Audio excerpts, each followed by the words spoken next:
Baik, sebelum memasuki acara selanjutnya, saya ingatkan kepada para peserta bahwa poster ilmiah dapat dikunjungi di website pitpatlin2020.org. Memasuki acara selanjutnya adalah Scientific Symposium yang ketujuh dengan tema Update Issue in Laboratory Test yang akan dipandu oleh Profesor Dr. Pusparini, spesialis patologi klinik konsultan, selaku moderator. Berikut saya akan membacakan kurikulum vitae beliau. Profesor Pusparini lahir di Semarang tanggal 28 November 1964. Beliau merupakan staf pengajar di FK Trisakti Jakarta. Beliau menyelesaikan pendidikan dokter pada tahun 91 di Universitas Trisakti Jakarta. Beliau menyelesaikan pendidikan spesialis pada tahun 2000 di Fakultas Kedokteran Universitas Indonesia Jakarta. Beliau menyelesaikan S3 pada tahun 2011 di Fakultas Kedokteran Universitas Indonesia Jakarta. Kepada Prof. Pusparini, kami persilahkan. Selamat pagi, apakah suara saya bisa didengar? Bisa terdengar, Prof. Ya, selamat pagi, salam sejahtera untuk kita semua, salam sehat. Terima kasih kepada MC yang telah memperkenalkan saya.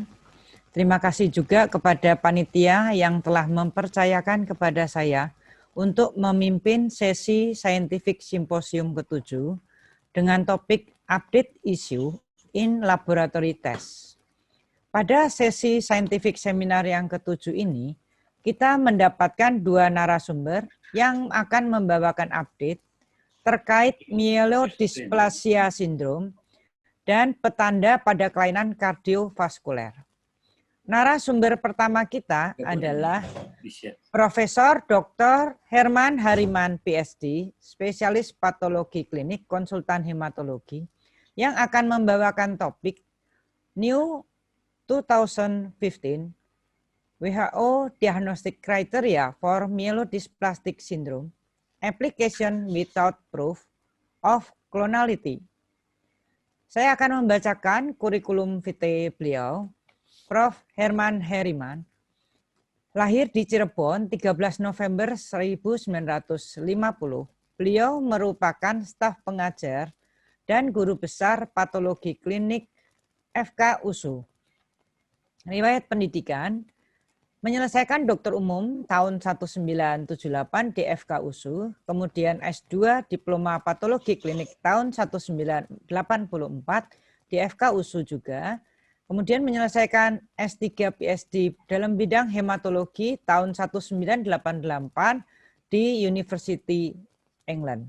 Kepada Prof. Herman Hariman, saya persilahkan untuk memaparkan paparannya dalam waktu 20 menit ya, Prof. Silahkan.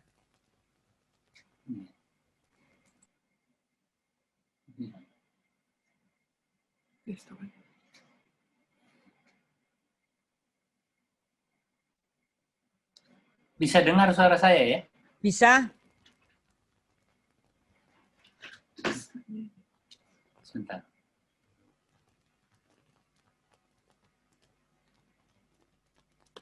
Share screen-nya juga sudah tampak, Prof. Sudah nampak ya? Ya, sudah nampak. Tinggal. Oke. Ya. Selamat pagi. Terima kasih, Profesor Dr. Pusparini.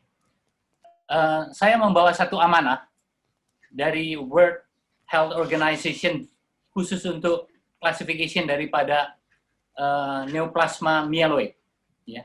Mereka meminta saya pada tahun 2015 waktu saya mengikuti American Society of Hematology meeting bahwa harus mengikuti klasifikasi yang diratifikasi tahun 2015 dan dipublish pada tahun 2016. Ya.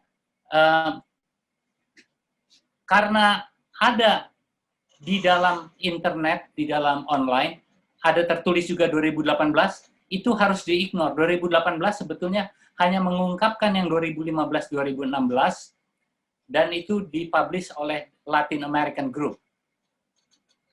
Yang amanah yang ingin saya sampaikan adalah pertama, bahwa setiap kali kita menulis MDS atau Myelodysplastic Syndrome, itu adalah khusus untuk primary MDS, tidak boleh untuk yang lain. Ada juga secondary MDS, itu harus ditulis secondary MDS dengan syarat pernah mendapat kemoterapi atau radiasi 1 atau 2 tahun telah berlalu. Kalau belum 1-2 tahun, belum bisa disebut demikian. Dan banyak sekali kondisi-kondisi seperti ITP, aplastic anemia, thalassemia, dan lain-lain, limfoma, bisa dijumpai gambaran seperti MDS. Itu tidak boleh ditulis MDS. Itu harus ditulis misalnya ITP with the background of MDS. Thalassemia with the background of MDS. Karena kalau kita menulis MDS, berarti itu adalah primary. Jadi yang disebut MDS adalah hanya primary. Dan diminta mulai saat ini hanya memakai yang tahun 2016, di mana ada MDS single lineage dysplasia, ada MDS dengan ring sideroblastik, ada MDS MLD multilineage dysplasia, MDS AB, tidak pakai RIPE lagi, AB, excess 1, excess plus 2, ada MDS 5Q, kromosom deletion, dan MDS-U. Di luar itu, jangan dipakai yang lama. Apa artinya kepentingan dari klasifikasi 2015-2016? Adalah bahwa nantinya klasifikasi ini akan menerangkan betul-betul tentang patogenesis, terutama tentang primary MDS. Jadi sekali lagi, jangan memakai klasifikasi yang bukan 2015-2016. Lalu saya bertanya, bagaimana caranya? Caranya harus dibuktikan ada proof of clonality, karena MDS primary harus ada proof bahwa dia clonal, punya potensi untuk menjadi AML. Ya. Bagaimana melakukannya? Harus dengan teknik-teknik yang rumit, tapi bisa juga dengan morfologi. Ya. Jadi harap diperhatikan, sekarang harus pelan-pelan. Ya. Membuktikan bahwa ini adalah clonal, harus dilakukan chromosomal analysis, yang tentu tidak semua tempat di dunia ini bisa melakukannya. Ya. Selain chromosomal analysis, harus dilakukan kombinasi juga dengan molecular analysis. Kenapa ini dua harus dilakukan? Apabila memang memungkinkan, sangat penting. Karena begini, kita lihat gambar ini, klon yang normal itu akan menjadi normal seterusnya. Kalau MDS, klonnya akan bertambah. Makin ke kanan, klonnya makin besar. Makin besar berarti severity dan prognosis menjadi jelek. Dengan seperti ini akan kelihatan apabila kita bisa melakukan chromosomal analysis dan molecular analysis, nanti yang paling banyak itu yang sebelah kiri, ya. TET2, DNMT3A, ZRS2. Ini yang paling banyak. Dan memang inilah yang paling banyak dijumpai MDS. Dan umumnya ringan. Kebanyakan dari MDS ini ringan. Lalu berjalan intermediate dan berakhir ke sebelah kanan. Tambah parah. Dengan adanya proof of clonality, kita bisa menggrup berdasarkan IPSS, International Prognostic Scoring System, yang revise. Ada very good, good, intermediate, poor, dan very poor. Masuk lagi dengan ditambah berapa persen blast, hemoglobin, platelets, absolute neutrophil count, kita bisa mendapatkan angka, lalu kita bisa melihat prognosisnya. Demikian kita teruskan, risk-nya juga bisa kita lihat, dan kita bisa lihat survival-nya. Dan berapa kemungkinan masuk ke AML. So why? So what? Kita tidak bisa apa-apa. Ya. Kalau begitu, bagaimana? Kita harus adapt. Sudah disediakan untuk adaptasi tersebut. Untuk center yang tidak punya fasilitas tersebut. Pertama, karena kita tidak punya, lakukan ini betul-betul harap didengar. Step pertama, threshold dari cytopenia itu harus HB-nya 10, absolute neutrophil count 1.800 per kubik milimeter, platelet 100.000. Kalau absolute monocyte count itu hanya dipakai untuk IPSS, untuk scoring system. Yang 3 kuning di atas ini, kalau 3-3-nya harus dipenuhi. Apabila cuma 1, saudara harus berpikir 1000 kali bahwa itu adalah primary MDS. Misalnya HB-nya rendah 8, tapi yang lain normal. Mungkin thalassemia dengan background MDS. Platelet yang rendah, misalnya 70.000, yang lain normal. Hati-hati, mungkin ini ITP dengan background MDS. Dan ini jelas-jelas harus akan menghapuskan istilah hypoplastiknya. Karena hypoplastic anemia tidak ada lagi istilah tersebut. Hypoplastic anemia harus dirigat sebagai aplastic anemia. Kemudian klasifikasi, bukan staging. Artinya makin ke bawah, makin berat dia. Kalau staging makin ke bawah, makin EB semua makin berat. Tetapi ini yang penting kita harus lihat bahwa berapa nanti displasia selnya, persentasenya. Karena persentase ini yang nanti menentukan severity, bukan makin ke bawah makin berat.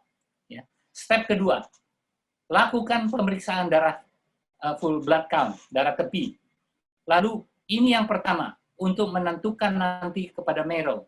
Saudara, sesuatu masuk kepada marrow, saudara harus hitung angka ini sangat penting, harus 10% dysplastic cells-nya. Kalau lebih persen dari 10%, maka korelasi kepada clonality lebih tinggi dari 90%, hampir sama. Displasia apa yang harus diperiksa? Erythroid dysplasia, myeloid dysplasia, dan megakardioblastic dysplasia. Pertama, sel darah tepi harus ada suspicion dengan cytopenia tersebut, yaitu kalau ketemu di darah tepi, karena paling gampang lihat di darah tepi adalah Pelger-Huet atau agranular neutrophil. Abnormal chromatin clumping, kita lihat chromatinnya clumping. Kita lihat di sini juga chromatinnya clumping dengan bentuk yang mulai bizar. Platelet anisometri, maka ini baru dugaan, belum konfirmasi. Saudara harus masuk ke marrow. Di marrow, pertama lihat megablastoid atau dyserythropoiesis, lihat tidak semua dyserythropoiesis dirigat seperti itu. Ini bisa kita lihat double nucleus, ini abnormal, normoblastnya. Ini normoblast dengan aberrant nucleus, bentuknya tidak karuan. Ini kita lihat bizar normoblast dan neutrophil. Normoblastnya sini, neutrophilnya di sini, bizar bentuknya. Kita lihat juga ini bizar bentuknya daripada normoblast. Ini cytoplasmic bridging. Kalau kita lihat ini 1, 2, 3, 4 bergandengan. Yang ini 1, 2.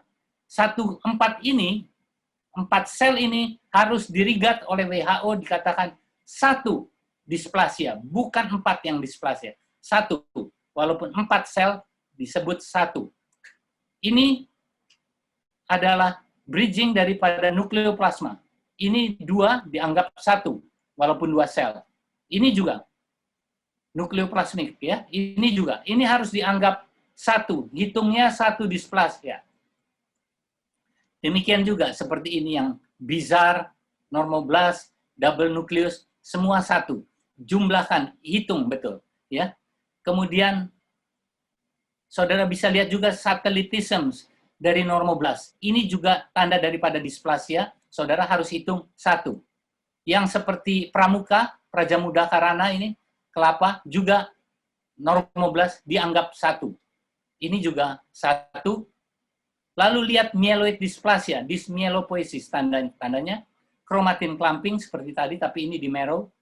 Kemudian hypogranular neutrophil, sampai agranular, sampai seperti glassy appearance, hampir tidak nampak. Ya. Kemudian ada donut cell, di mana bertemu nukleus itu berlingkar jadi 1, itu salah satu tanda. Ya.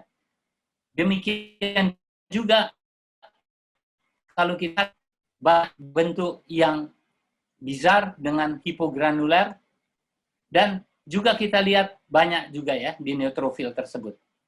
Ya, ada neutrophil clumping. Satu tanda yang khas yaitu copper color seperti tembaga di sitoplasma antara biru dan merah. Ini myelosit kebanyakan, dan kita lihat seperti ini tanda khas daripada dysmyelopoiesis. Ini dihitung 1 juga. Ya. Kemudian kita lihat tanda dari megakaryosit.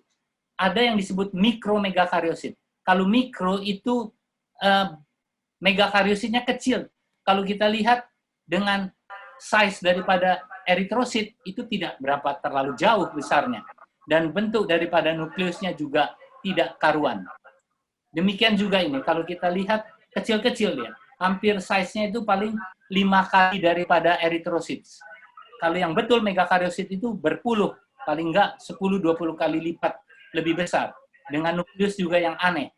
Demikian juga ini, micromegakaryocyte.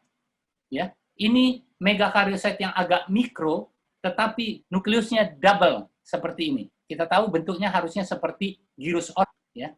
Kemudian ini juga micromegakaryocyte dengan double nukleus, ya. Ini juga kita lihat mikromegakaryocyte. 3 nukleus. Ini semua dihitung satu-satu ya. Mononuklear megakaryocyte. Ini hati-hati. Ini biasanya dijumpai pada 5Q syndrome, MDS dengan 5Q. Apabila sudah, kita masuk ke step 4. Apakah ini atau uni atau multilineage? Kalau unilineage, satu saja misalnya dyserythropoiesis saja. Kalau multi bisa 2 atau 3, bisa ada dysmegakaryopoiesis, bisa ada dysmyelopoiesis. Sesudah itu saudara cat dengan pearl staining using formalin stain dengan Prussian blue, yaitu isinya potassium ferrocyanide untuk mengetahui apakah ada ring sideroblast, ya. Ring sideroblast ini syaratnya jangan asal berwarna terus kita bilang itu ring sideroblast. Minimal di dalam satu sel harus ada 5 granul. Harus ada 5 dan lebih. Kalau 2-3 itu diabaikan. Jadi biasanya seperti ini, penuh. Ini baru dianggap adanya ring sideroblast. Kenapa ini penting? Karena sebagian daripada ring sideroblast MDS dia responsif dengan piridoksin. Apabila diberikan vitamin B6 bisa sembuh total sebagian mereka.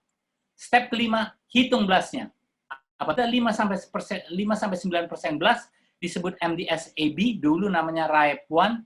Apabila 10-19% blast namanya MDS-EB2 atau dulu RAEP2, ya. Nah, sekarang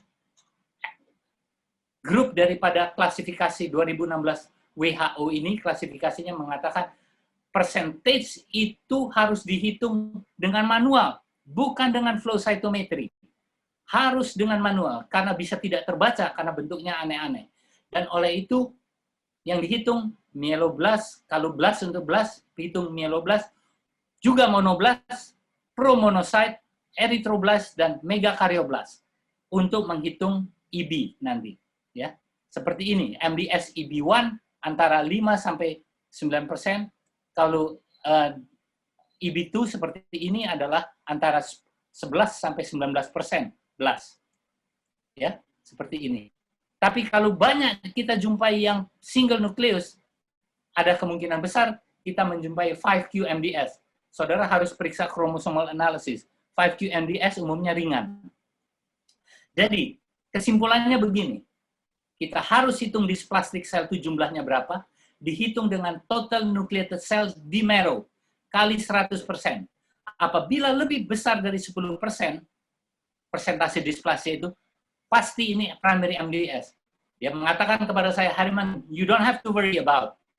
This correlation is very strong, hampir dipastikan.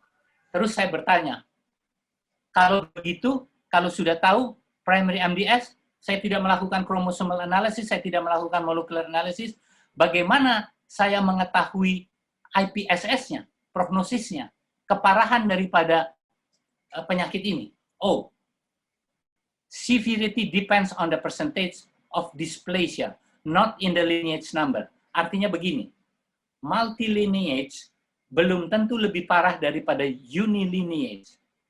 Unilineage bisa lebih parah daripada multilineage apabila persentase dari displasianya, let's say, 20%. 20% itu kan berarti di atas 10%. Kalau multilineage dengan 12%, tapi unilineage-nya 20%, maka yang unilineage pun karena 20%, prognosisnya lebih jelek. Ya.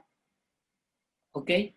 Tapi bagaimana kalau displasianya lebih kecil dari 10%?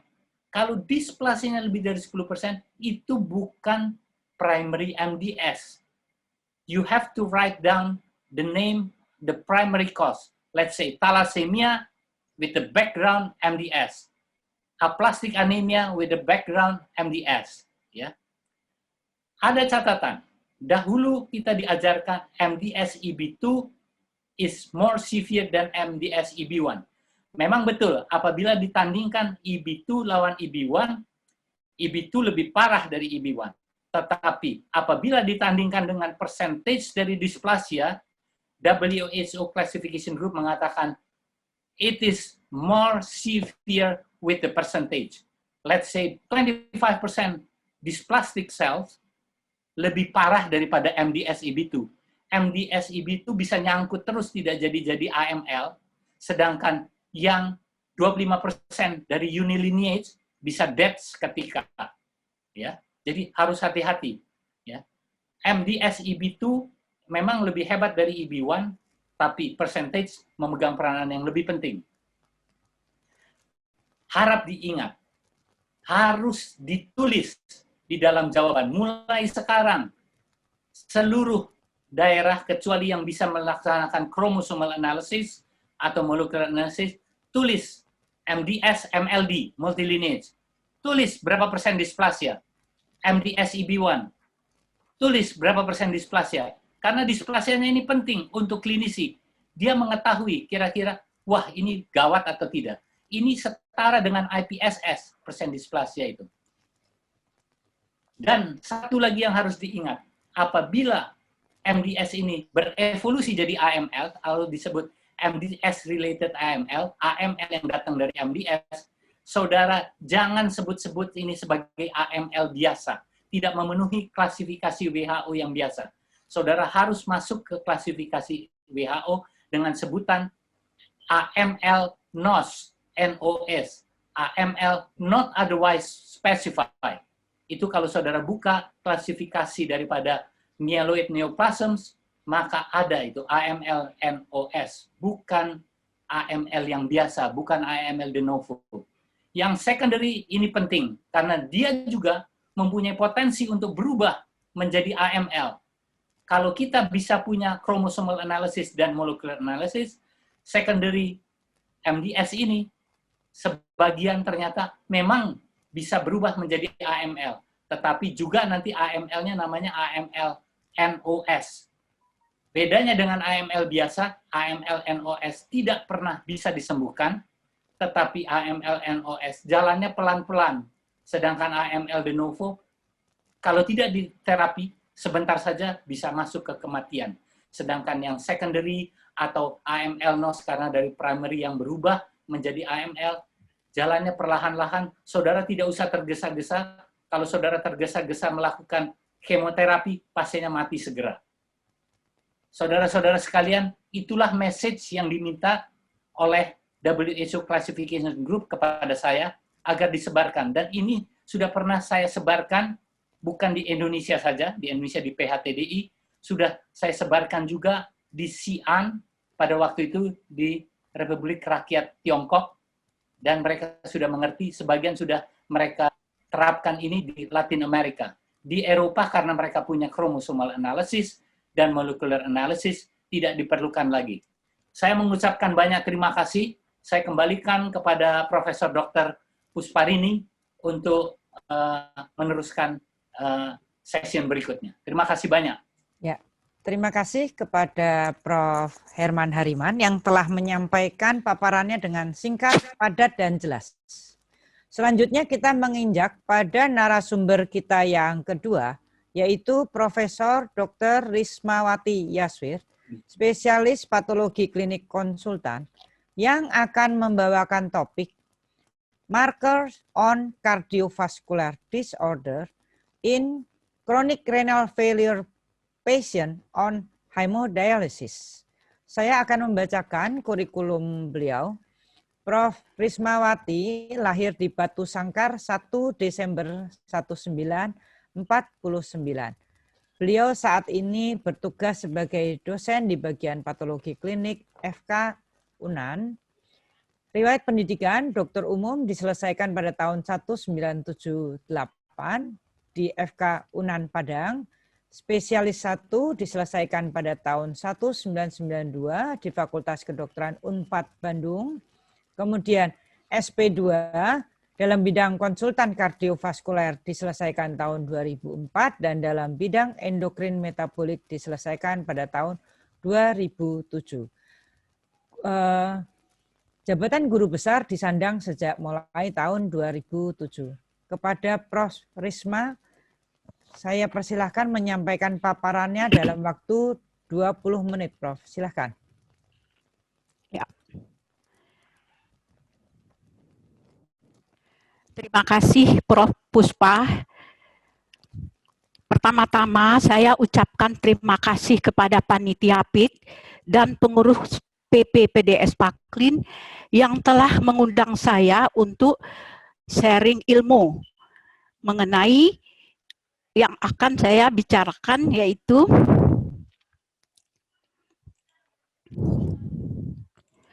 marker on cardiovascular disorder in chronic renal failure patient on hemodialysis. Sebagai outline daripada pembicaraan saya ini, pertama yaitu pendahuluan, penyakit ginjal kronik, sindrom kardiorenal dan peningkatan risikonya, dan penanda penyakit kardiovaskuler pada penyakit ginjal kronik yang mengalami hemodialisis. Sebagai pendahuluan, penyakit ginjal kronik adalah suatu kondisi inflamasi kronik dan membebani secara ekonomi pada pasien, tenaga kesehatan, pemerintah, dan lingkungan sosial lainnya, termasuk keluarga sendiri. Data dari National Health dan Nutrition Examination Survey bahwa kelompok umur lebih dari 60 tahun itu meningkat mulai dari 18,8% pada tahun 1994 sampai 1998 menjadi 24,9% pada 2003 dan 2006. Jadi lansia itu bertambah banyak, dengan sendirinya tentu penyakit-penyakit kronik akan meningkat, penyakit degeneratif. Dan studi di Amerika pada 2017, 30 juta atau 15% dari penduduk yang dewasa itu menderita penyakit ginjal kronik. Sedangkan di Indonesia sendiri, menurut Riskesdas 2018, itu prevalensinya 0,38%. Nah, penyakit ginjal kronik meningkatkan risiko penyakit kardiovaskuler 2 kali lipat. Dari United States Renal Data System menyatakan pada 2014 ternyata prevalensi penyakit kardiovaskuler 2 kali lipat pada penderita penyakit ginjal kronik dibandingkan yang tidak menderita penyakit ginjal kronik. Jadi 68,9% dan 34,%.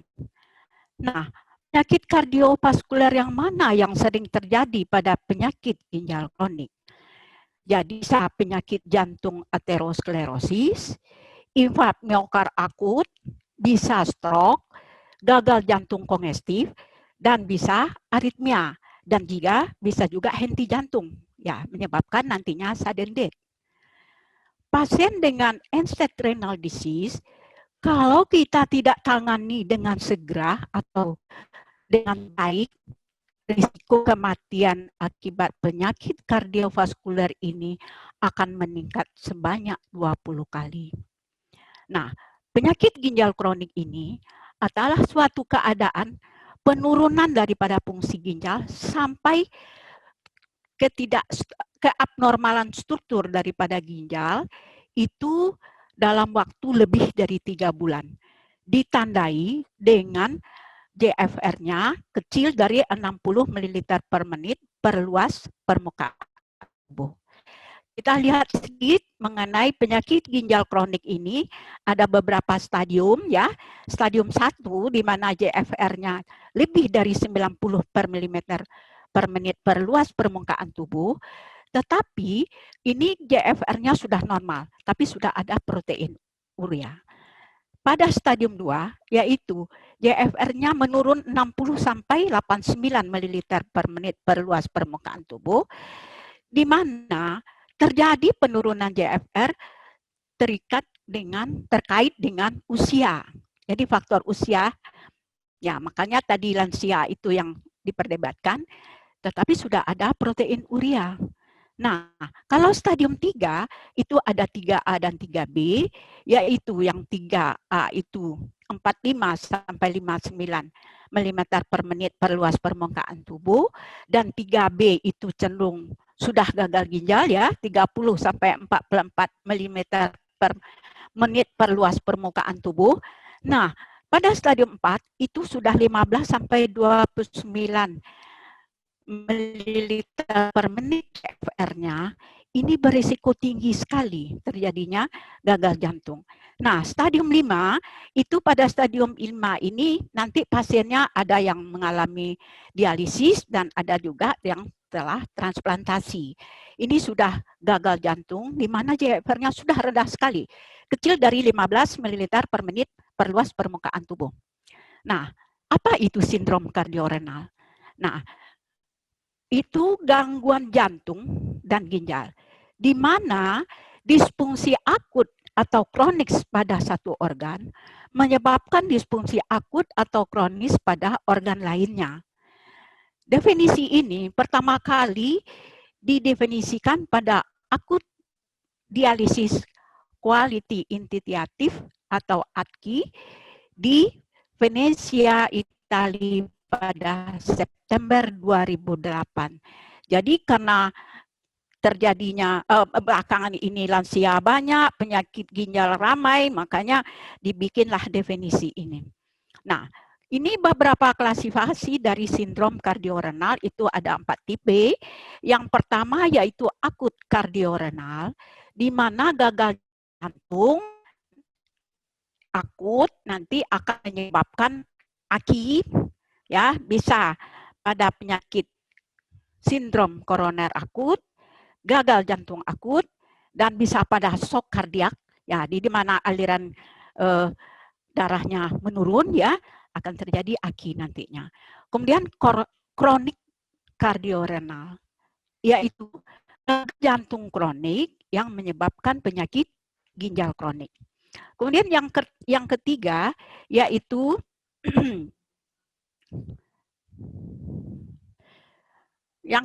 akut nefrokardiak, ya, yaitu penyakit ginjal akut yang menyebabkan juga gagal jantung akut. Ya, bisa disebabkan AKI atau sudah ada uremi ya, karena GFR sudah turun. Kemudian kronik nefrokardiak, yaitu penyakit ginjal kronik yang menyebabkan gagal jantung kronik. Ya, di mana di sini karena adanya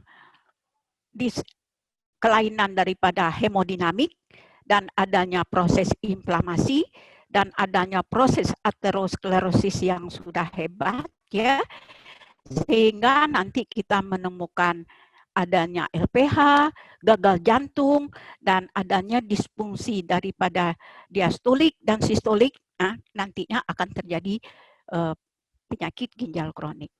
Pada penyakit ginjal kronik. Kemudian yang stadium yang kelima itu adalah secondary. Ini terjadi karena adanya penyakit sistemik, ya seperti sepsis, diabetes mellitus misalnya. Ini akan bisa melibatkan kedua dan bisa menyebabkan kelainan jantung dan kelainan ginjal. Nah, pada sindrom kardiorenal tipe 4, yaitu renokardiak kronis, itu karena adanya penyakit ginjal kronis, terjadi penurunan berkelanjutan dari fungsi jantung atau gagal jantung, sehingga terjadi hipertrofi jantung dan predisposisi terhadap kejadian kardiovaskuler. Nah, efek dari disfungsi ginjal kronik ini akan menyebabkan gangguan daripada fungsi jantung, yaitu ketidakseimbangan hemodinamik, adanya inflamasi kronik, proses aterosklerosis yang progresif, disertai adanya rangsangan simpatis dan rangsangan renin angiotensin aldosteron sistem, makanya akan terjadilah gangguan daripada jantung. Penyakit ginjal kronik mempercepat penyakit jantung iskemik karena adanya overload, volume overload dan tekanan yang volume overload. Terjadi left ventricle hypertrophy. Prevalensi left ventricle hypertrophy sangat tinggi pada pasien yang mengalami hemodialisis. Hipertensi dan penyakit klasifikasi katup juga menyebabkan tekanan yang overload dan terjadi juga LPH. Nah, jadi nantinya pada pasien yang mengalami dialisis atau hemodialisa akan terjadi gagal jantung kongestif dan LPH. Setelah dilakukan penelitian akan terjadi disfungsi sistolik sebanyak 15%, adanya LPH 74%, dan adanya left ventricle dilatation. Ini patofisiologinya yaitu adanya tekanan dan volume yang overload akibat penurunan yang progresif daripada JFR. Ini akan berakibat terhadap jantung, beban jantung akan bertambah, terjadi hipertrofi kompensatori dan stres sel miokardial relatif, akan terjadi kebutuhan oksigen yang banyak, di mana arteri koronernya besar itu juga, jadi bisa menyebabkan fibrosis dan kematian dari miosit dan dilatasi jantung, disertai adanya disfungsi sistolik. Nah, selama perkembangan penyakit ginjal kronik itu akan terjadi juga akumulasi fosfat, sehingga peningkatan sekresi fibroblast growth factor 23 dan meningkatkan LPH dan akhirnya akan menyebabkan cardiac remodeling. Selain tadi terjadinya gagal jantung akut dan LPH, terjadi juga cardiac arrhythmia yang berbahaya juga yang menyebabkan sudden cardiac death, jadi kematian mendadak ya. Pasien penyakit ginjal kronik yang mengalami hemodialisa sering itu terjadi atrial fibrilasi, ventrikular tachyarrhythmia. Ini terjadi akibat adanya pergeseran elektrolit dan tekanan darah dan volume daripada cairan pada saat kita melakukan dialisa atau diantar dialisa. Sehingga akan menyebabkan keabnormalan gerakan dinding regional dan berpotensi sebagai aritmogenik. Nah, karena ada atrial fibrilasi, kemudian ada ventrikular tachyarrhythmia, ini akan meningkatkan kematian mendadak. Nah, ini terjadi akibat pergeseran daripada elektrolit dan cairan. Nah, kemudian coronary heart disease itu juga terjadi, sudah pernah dilakukan penelitian oleh Kongkol pada tahun 2008 terhadap penderita penyakit ginjal kronik tahap awal yang artinya JFR-nya antara 30 sampai 90 ml per menit per luas permukaan tubuh. Nanti dilihat prevalensi daripada CAD-nya, ditemukan lebih dari 50% pasien dengan JFR kecil daripada 90 ml per menit akan ditemukan adanya stenosis 70%. Terutama pada satu arteri koronaria. Satu, ya. Sekurang-kurangnya satu arteri koroner. Nah, lebih dari 84% pada JFR yang kecil dari 30 ml per menit per luas permukaan tubuh ditemukan adanya CAD yang signifikan, terutama pada arteri koroner kiri. Di samping itu, karena adanya uremia dan menyebabkan fibrosis kardiak, toksin uremik ini yang mengandung indoksul ini menyebabkan fibrosis pada pasien penyakit ginjal kronik. Nanti akan menyebabkan kalsifikasi pada katup aorta dan mitral. Kadar indoksil sulfat ini meningkat 300 kali pada penyakit ginjal kronik, sehingga terjadi sintesa transforming growth factor beta tissue inhibitor of metalloproteinase 1 dan alpha-1 kolagen. Interaksi galaktin 3 dan protein matrik ekstraseluler seperti laminin, sineksin, integrin ini berikatan dengan fibroblas jantung dan meningkatkan produksi kolagen di miokardium. Nah, ini sepintas, ini semua tahap ya. Sebetulnya pada tahap 1-2 itu sudah terjadi kerusakan daripada glomerulus dan interstisial. Ya, disertai dengan adanya faktor resiko konvensional daripada jantung seperti obesitas, merokok dan sebagainya, sudah terjadi juga kelainan jantung.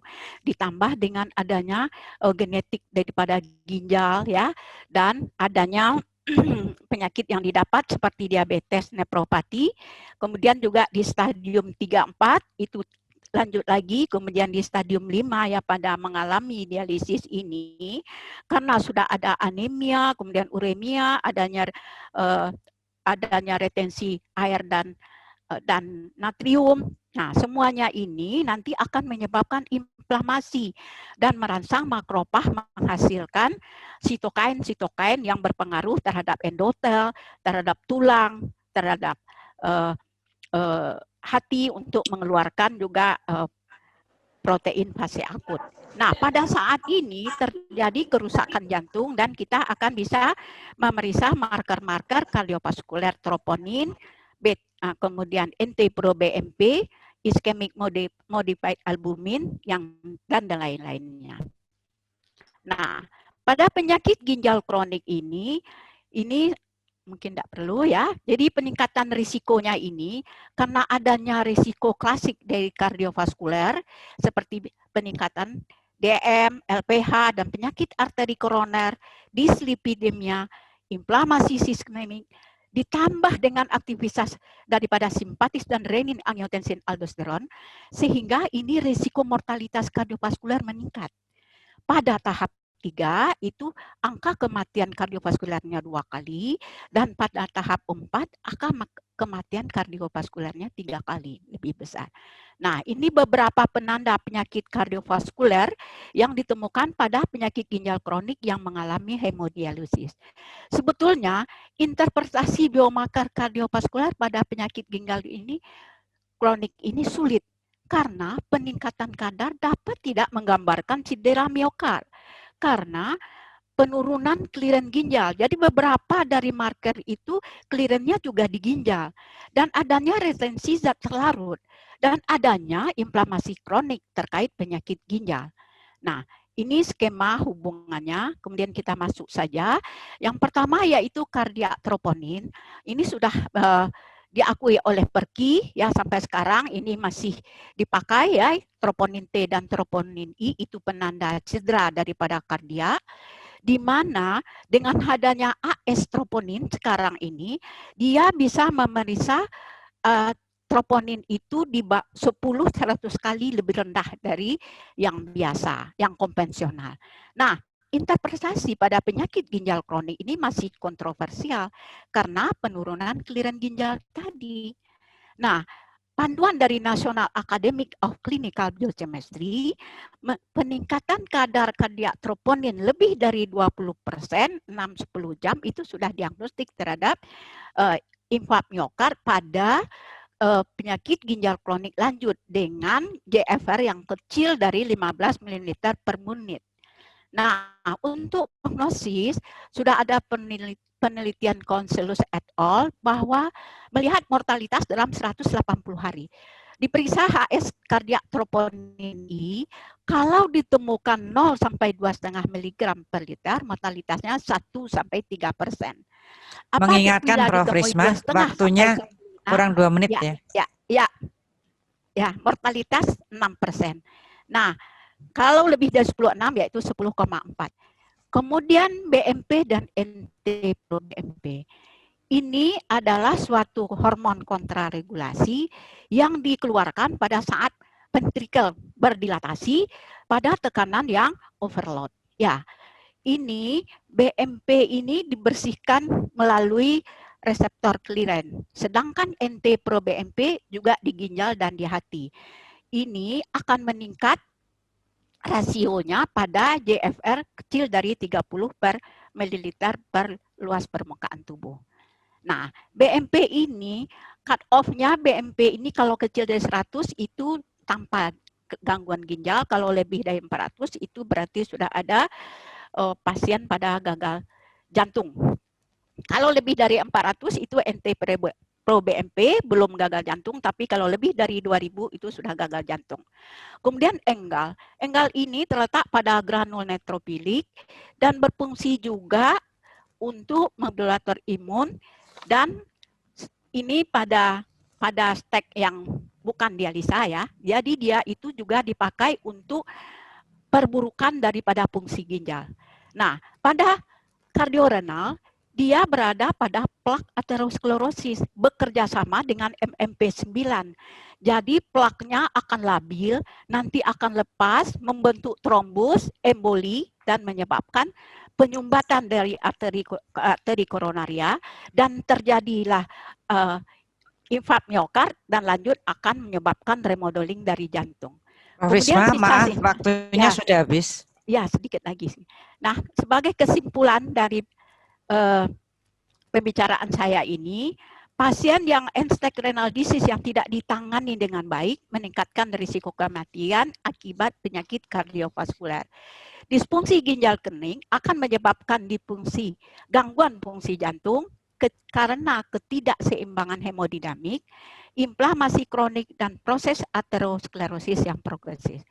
Pasien yang mengalami dialisis akan menyebabkan disfungsi sistolik diastolik, LPH, gagal jantung, aritmia, dan mati mendadak.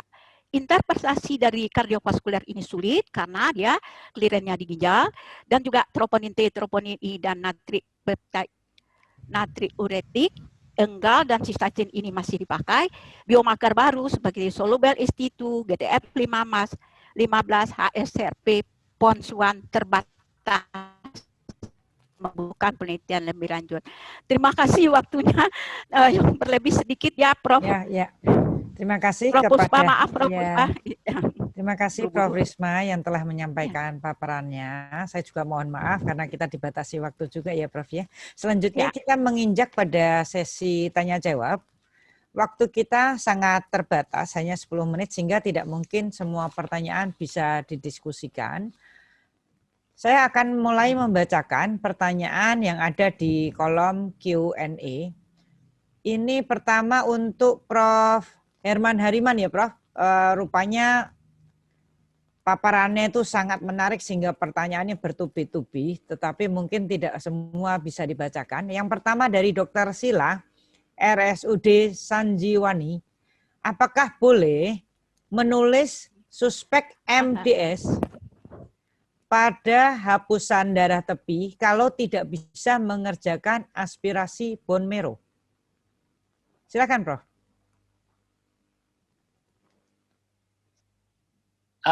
MDS adalah singkatan dari myelodysplastic syndrome. Tidak bisa digantikan dengan pemeriksaan darah tepi.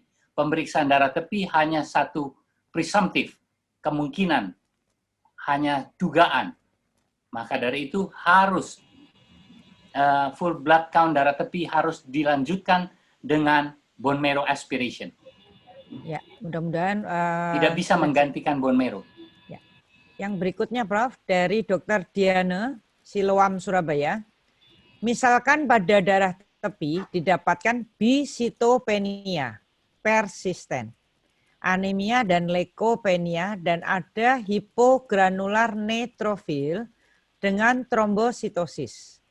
Setelah berapa kali pemeriksaan dan durasi berapa lamakah kita bisa mengusulkan BMA, bone marrow aspiration, pada DPJP? Kemudian, apakah pada MDS ini bisa menampakkan kelainan pada immunophenotyping atau akan tampak normal, Prof? Ya, pertama, kalau ada bicytopenia sudah satu indikasi kalau di sentra kami untuk dilakukan bone marrow aspiration. Karena harus hati-hati, bicytopenia ini apalagi ada hypogranular. Kalau ditambah agranular, seperti glassy appearance, itu umumnya rata-rata hampir 100% pada waktu dilakukan demikian. Dan itu kenapa tidak 3, harus diulangi lagi.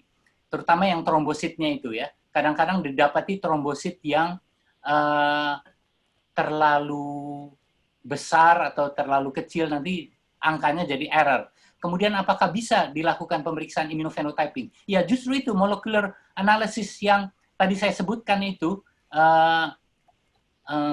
semua dilakukan bisa dengan pemeriksaan flow cytometry. Ya, hanya kita harus beli reagen. Cuman masalahnya sekarang apakah DPJP-nya mau meminta itu kepada kita? Karena itu satu. Kalau kita cuma satu-satu, ya akhirnya akan rugi besar. Jadi memang bisa diperiksa dengan immunophenotyping. Ada pertanyaan lagi nih, saya lihat banyak. Bisa Ya banyak. Tolong dibacakan, Dok. Mungkin saya bagi dulu untuk Prof. Risma dulu ya, Prof. Herman ya. Ya. Ya. Untuk Prof. Risma, mohon dijelaskan perbedaan antara akut kardiorenal dengan akut nefrokardiak. Silakan Prof. Risma. Ya. Terima kasih. Ini pertanyaannya dari siapa Siti ya? Nurul. Dokter Siti Nurul. Iya. Jadi perbedaan akut kardiorenal dengan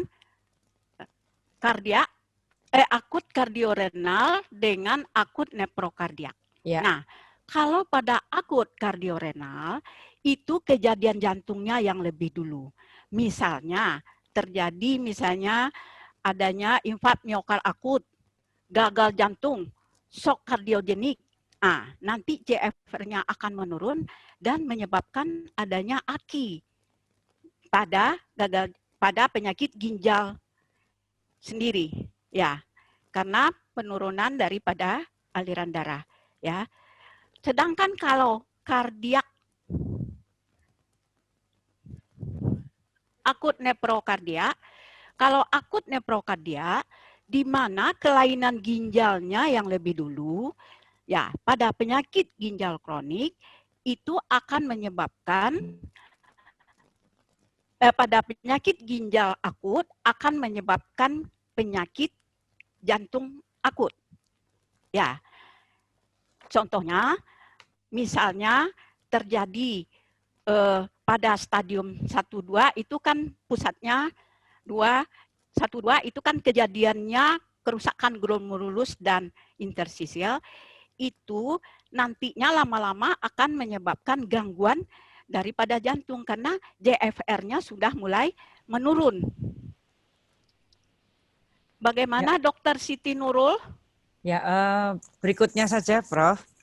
Untuk ya dari Dokter Widya Stuti ya untuk Prof. Risma juga. Ya. Apakah ada marker atau pemeriksaan khusus untuk melihat adanya sindrom kardiorenal atau hanya GFR saja yang sekaligus dipakai untuk stadium seperti yang Prof jelaskan tadi? Silahkan. Oh ya. Terima kasih Dr. Widya Stuti.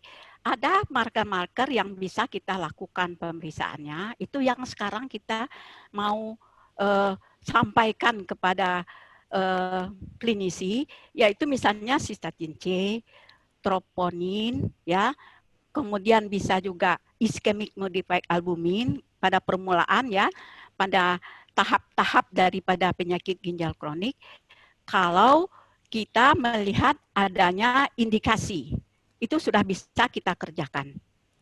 Ya, terutama enggal juga. Ya, terima kasih Prof. Risma. Sekarang kembali lagi ke Prof. Herman. Dari Dr. Ferdi Marpaung menanyakan berapa lama follow up morfologi bone marrow pada MDS. Follow up. Ya, ini begini, ini penting ya. Ya, pertama sesudah kita melakukan pemeriksaan, kita harus tentukan IPSS kalau melakukan kromosomal dan molekuler. Mengetahui di mana posisi dia. Apakah dia di low risk, intermediate risk, atau high risk. Kalau low risk, itu tidak diapa-apakan. Orang MDS ini paling-paling hanya ditransfusi platelet, hanya ditransfusi PRC, dan sebagainya. Tetapi kalau sudah intermediate, di sini letaknya. Karena dari situ kan bisa dilihat daripada molecular analysisnya sama kromosomal, itu bisa diberikan obat misalnya yang disebut lenalidomide atau Revlimid yang sekarang sudah dilepaskan patennya, dan bisa juga dikasih dacetabine, yaitu dacogen. Ini dacogen ini sebetulnya adalah kemoterapi, tapi dalam bentuk yang ringan. Nah, ini bisa bermanfaat. Ternyata yang kedua ini bisa mempertahankan yang intermediate risk, tidak masuk ke high risk. Kalau sudah di high risk, semua pun tidak dianjurkan untuk diapa-apakan lagi, karena penelitian phase 3 trial menunjukkan apabila dilakukan treatment yang menggunakan preparat-preparat kemoterapi, kematiannya akan lebih cepat. Ya. Jadi berapa lama mesti itu, kita lihat dari klinisnya, berapa lama mau di follow up. Apabila terjadi deterioration atau perubahan daripada clinical symptoms, maka harus dilakukan lagi, ya. Dan kita kalau menterapi itu sudah biasa. Kalau orang leukemia kan kadang-kadang 2-3 minggu sekali sudah bisa dilakukan bone marrow lagi. Ini pun boleh dilakukan. Dan pasien biasanya bersedia apabila diterangkan dengan benar-benar. Mungkin ada pertanyaan lain? Pertanyaan masih banyak, Prof, tapi saya akan akhiri saja untuk Q&A. Karena waktunya sudah tinggal 1 menit lagi, saya buat ringkasan untuk sesi ini dari Prof. Herman, bahwa tidak mudah untuk mendiagnosis MDS primer. Kemudian terdapat beberapa kondisi yang menyerupai MDS, dan berdasarkan kriteria WHO 2015-2016, untuk MDS itu perlu diperhatikan persen displasia, itu sangat penting untuk diagnosa MDS. Kemudian kalau lebih dari 10% itu dapat kita pastikan MDS primer, kurang dari 10% harus dinyatakan penyakitnya dengan background MDS. Berat penyakit tergantung dari persen displasianya, bukan dari lineage number. Dari Prof. Rismawati, interpretasi biomarker kardiovaskuler pada penyakit ginjal kronik ini sulit, karena beberapa sebab antara lain penurunan clearance ginjal, retensi zat terlarut, dan atau inflamasi kronik terkait penyakit ginjal kronik. Pasien ginjal kronik dengan penyakit jantung, parameter troponin T, troponin I, dan peptide natriuretik, NGAL mempunyai nilai diagnostik dan prognostik kuat. Kemudian terdapat beberapa biomarker baru yang penggunaannya masih terbatas dan membutuhkan penelitian lebih lanjut. Terima kasih saya ucapkan kepada pembicara Prof. Herman Hariman dan Prof. Rismawati serta para peserta yang telah berpartisipasi menyukseskan acara webinar scientific seminar yang ke-7. Apabila dalam memimpin sesi saintifik ke-7 ini ada kata atau tindakan yang kurang berkenan, mohon dapat dimaafkan. Saya akhiri sesi saintifik seminar 7 ini. Terima kasih dan saya kembalikan kepada MC. Ambil semua bisa enggak? Terima kasih Ambil saya semua. sampaikan kepada Prof. Pusparini selaku moderator pada Scientific Symposium 7 ini. Terima kasih juga kepada para narasumber yang telah menyampaikan ilmunya. Selanjutnya akan kami umumkan peserta beruntung pada sesi ini akan mendapatkan robot RB550 Bluetooth speaker, yaitu Dr. Widya Stuti, spesialis patologi klinik dari RSUD Sultan Imanuddin, Pangkalan Bun, Kalimantan Tengah. Kepada Dr. Widya Stuti akan dihubungi oleh panitia untuk mekanisme Di-download pengiriman semua hadiahnya. pertanyaan. Kami ingatkan bagi para peserta dapat mengakses link yang tertera pada layar untuk mengetahui informasi-informasi terupdate dari PDS Patklin. Tidak lupa kami haturkan terima kasih kepada para mitra kerja yang telah mendukung berlangsungnya acara ini. Sejenak kita akan istirahat untuk sholat Jumat. Acara akan dilanjutkan kembali pukul 1 siang dengan mini simposium yang topiknya sangat menarik, yaitu How to Choose a Reputable Journal and International Publication Tips. Sampai bertemu kembali pukul 1 siang. Wassalamualaikum warahmatullahi wabarakatuh.